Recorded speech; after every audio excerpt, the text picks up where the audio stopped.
Wow, grabe, aba. Easy. Also two.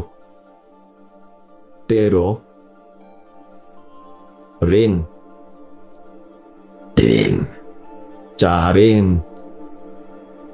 Hard. Also two. Follow sa word ending na bawat. Rito. Oh my gosh. Rinchan daisuki desu. Ay. Dito. Okay, easy. Here follows rito. Easy. Estudyante nag-aaral. Mag-aaral. Mrs. Galang. Yinang. No, hindi. You, ikaw. Ka. Ano ito, the few, konti lang. Kaunti. Kaunti. It's easy. Only. Just. Oh! Nah. Ito lang. Okay, easy. Tumito si not root kita. Makilala. Nakakilala. Makita. Or again, to know how to be able to. Naintindihan. Marunong. Marunong ka ng Tagalog?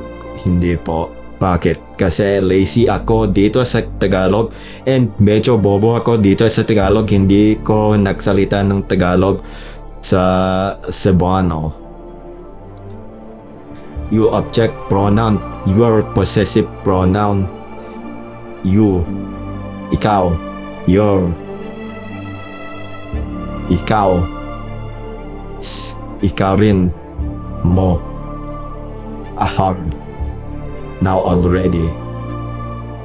Na. Living, a resident of. Nakatira. Okay, that was good. By the way, I don't know, na nga pala. Yes, informal. Oo. Easy? Yes, opo.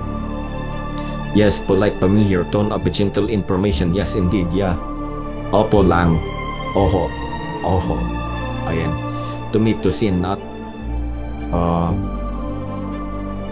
Makita. Makita tayo sa Luzon. Makita tayo sa Luzon sa Setyembre. Makita tayo. Makita. To know how to be able to. Marunong. Good. You. Ikaw. Mo. Now. Ito. Na. Grabe na. Man. By the way, nagapala. Oh. Yes, polite phone. Oho.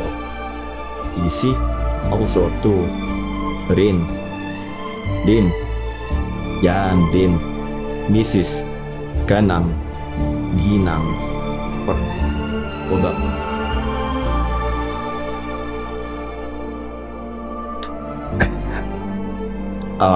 You, subject pronoun. Ikaw. Again, by the way, nagapala. Good. You, subject pronoun. Ikaw. Ka. Good. Mrs. Ginang. Easy. Now already. Na. To meet, to see. Makita. Makita.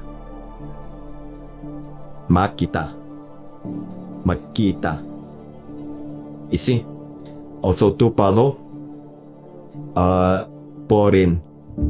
Yan, daisuki. Living is a resident of.